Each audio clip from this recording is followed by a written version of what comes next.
नमस्कार, मैं हूं तनिष्का शर्मा और आप सबका स्वागत है न्यूज टाइम में। सबसे पहले नजर हेडलाइन पर। पाकिस्तानी युवती के जाल में फंसा रेलवे कर्मचारी करने लगा जासूसी, इंटेलिजेंस ने किया गिरफ्तार। सुप्रीम कोर्ट का बड़ा फैसला, एमपी में दृष्टिबाधित भी बन सकेंगे जज। कांग्रेस प्रवक्ता बोली रोहित शर्मा मोटे, खेल मंत्री बोले बेहद शर्मनाक, पार्टी ने पोस्ट डिलीट करवाई। विदेशी महिला ने जांग पर बनवाया भगवान जगन्नाथ का टैटू, फोटो वायरल होते ही केस दर्ज।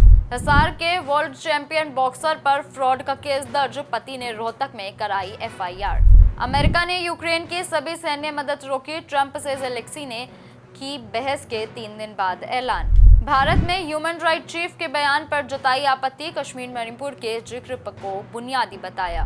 पोप को सांस लेने में तकलीफ, वेंटिलेशन पर रखा गया, 14 फरवरी से हॉस्पिटल में है भर्ती। फ्रांस का रूस और यूक्रेन के बीच 1 महीने युद्ध विराम का प्रस्ताव।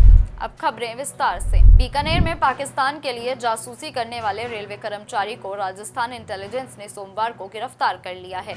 आरोपी भवानी सिंह को पाकिस्तानी युवती ने हनी ट्रैप में फंसाया। रेलवे कर्मचारी पैसों के लालच में सोशल मीडिया के जरिए महिला एजेंट से संपर्क में रहा। वह सेना की गतिविधियों की गोपनीय जानकारी दे रहा था। इसके बदले भवानी सिंह आईएसआई से पैसा ले रहा था। इंटेलिजेंस अधिकारियों ने बताया पाकिस्तानी एजेंसियों की ओर से राज्य में की जाने वाली जासूसी गतिविधियों पर निगरानी के दौरान इस कॉल को ट्रेस किया गया था।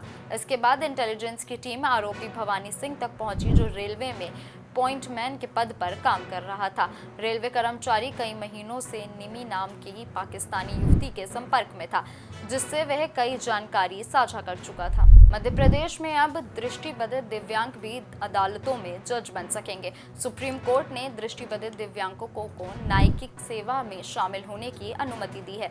सर्वोच्च न्यायालय ने सोमवार को दिए गए फैसले में कहा कि किसी भी व्यक्ति को केवल उसकी शारीरिक अक्षमता के कारण न्यायिक सेवा में भर्ती के लिए अयोग्य नहीं ठहराया जा सकता।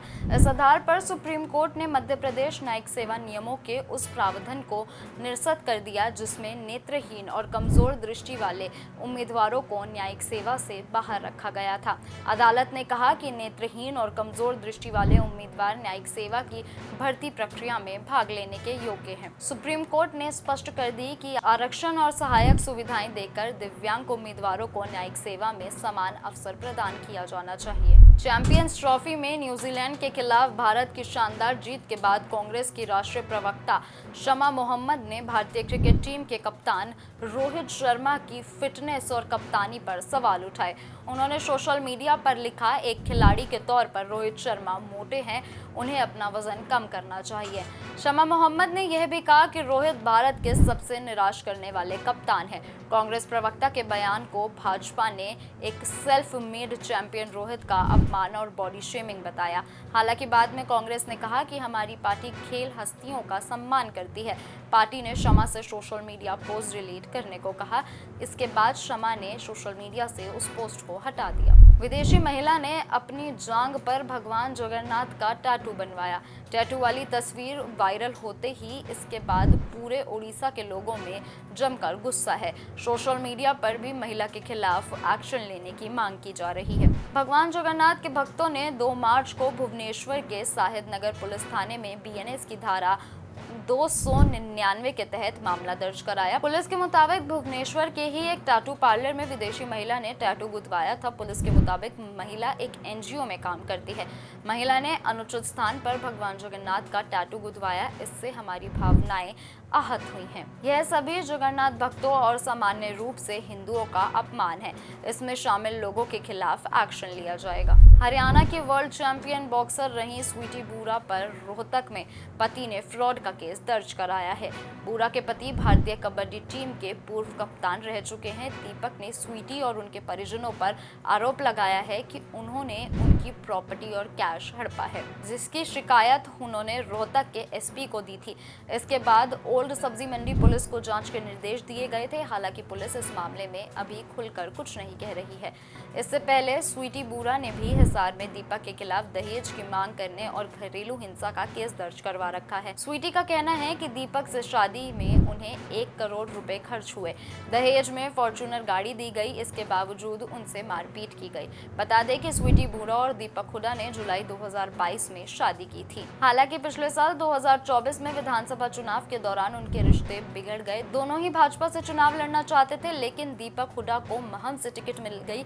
वहीं स्वीटी बूरा को बड़वाला से टिकट का दावा भाजपा ने खारिज कर दिया था। व्हाइट हाउस में राष्ट्रपति डोनाल्ड ट्रंप से बहस के 3 दिन बाद अमेरिका ने यूक्रेन को दी जाने वाली सैन्य मदद रोकने का ऐलान किया है। ब्लूमबर्ग की रिपोर्ट के मुताबिक यह आदेश तुरंत प्रभाव से लागू हो गया है। ऐसी मदद जो अमेरिका से अभी तक यूक्रेन नहीं पहुंची थी, उसे भी रोक दिया गया है। इसमें पोलैंड तक पहुंच चुका सामान भी शामिल है। व्हाइट हाउस के एक अधिकारी के अनुसार यूक्रेन को रोकी गई मदद तब तक बहाल की नहीं की जाएगी जब तक राष्ट्रपति ट्रंप को यह यकीन नहीं हो जाता कि यूक्रेन के राष्ट्रपति वोलोदिमीर ज़ेलेंस्की वास्तव में शांति चाहते हैं। यूक्रेन को सैन्य मदद रोके जाने को लेकर फिलहाल अमेरिकी रक्षा विभाग और न ही राष्ट्रपति ट्रंप ने कोई टिप्पणी की है। ब्लूमबर्ग ने रक्षा विभाग के एक अधिकारी के हवाले से बताया कि राष्ट्रपति ट्रंप इस बात की समीक्षा कर रहे हैं कि क्या ज़ेलेंस्की रूस के साथ शांति कायम करने की कोशिश कर रहे हैं। ट्रंप प्रशासन के एक अधिकारी ने फॉक्स न्यूज में कहा कि यह मदद स्थायी तौर पर नहीं रोकी गई है। भारत ने United Nation human right chief Volker Turk की कश्मीर और मणिपुर को लेकर की गई टिप्पणियों की निंदा की है।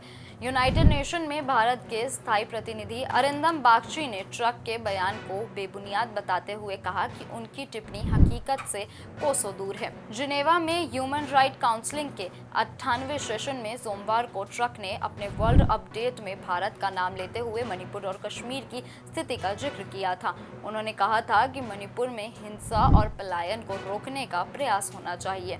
उन्होंने कहा कि ये कोशिशें मानवाधिकारियों पर आधारित होनी चाहिए। इस पर बागची ने कहा कि अपडेट में निराधार और निराधार टिप्पणियां जमीनी हकीकत से बिल्कुल अलग हैं।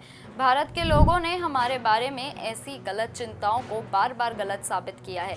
बागची ने कहा कि भारत दुनिया का सबसे बड़ा लोकतंत्र है। यह एक स्वास्थ्य, जीवंत और विविधता से भरा समाज है। हमारे नागरिक समाज की मजबूती और खुलेपन को बेहतर तरीके से समझने की जरूरत है। निमोनिया से जूझ रहे पोप फ्रांसिस को सोमवार को लगातार 2 बार सांस लेने में दिक्कत का सामना करना पड़ा, जिसके बाद उन्हें मैकेनिकल वेंटिलेशन पर रखा गया। 88 साल के पोप फेफड़ों में इन्फेक्शन की वजह से 14 फरवरी से रोम के जेमली अस्पताल में भर्ती हैं। इससे पहले वेटिकन ने रविवार को बयान जारी कर बताया था कि पोप को रविवार को मैकेनिकल वेंटिलेशन की जरूरत नहीं पड़ी। पोप डबल निमोनिया से उभर रहे हैं, उन्हें हाई फ्लो सप्लीमेंट्री ऑक्सीजन दी जा रही है। शुक्रवार देर रात वेटिकन के अपडेट में बताया था कि पोप को फेफड़ों में एटन ब्रोंकियल स्पैम के कारण अचानक खांसी का दौरा पड़ा, जिससे उन्हें सांस लेने में तकलीफ हुई थी। फ्रांस के राष्ट्रपति इमैनुएल मैक्रोन और उनके विदेशी मंत्री ने रूस और यूक्रेन के बीच 1 महीने के युद्ध विराम का प्रस्ताव दिया है। इस दौरान यह देखा जाएगा कि रूसी राष्ट्रपति पुतिन का शांति वार्ता के लिए क्या नजरिया है। फ्रांसीसी विदेश मंत्री ने कहा, यूरोपीय संघ पर आज जितना युद्ध का खतरा है उतना कभी भी नहीं रहा। खतरा लगातार हमारे करीब आता जा रहा है। कल ही यूक्रेन के समर्थन ने यूरोपीय नेताओं ने लंदन में बैठक की थी। इस बैठक में British PM Keir Starmer Ukraine को 14,000 करोड़ रुपए देने की बात कही थी। इस बैठक में 15 देशों के राष्ट्र प्रमुख, तुर्की के विदेश मंत्री, नाटो के महासचिव, यूरोपीय संघ और यूरोपीय काउंसिल के प्रेसिडेंट शामिल हुए थे। अभी के लिए इतना ही। ऐसी ही और जानकारी के लिए जुड़े रहिए न्यूज़ टाइम के साथ। धन्यवाद।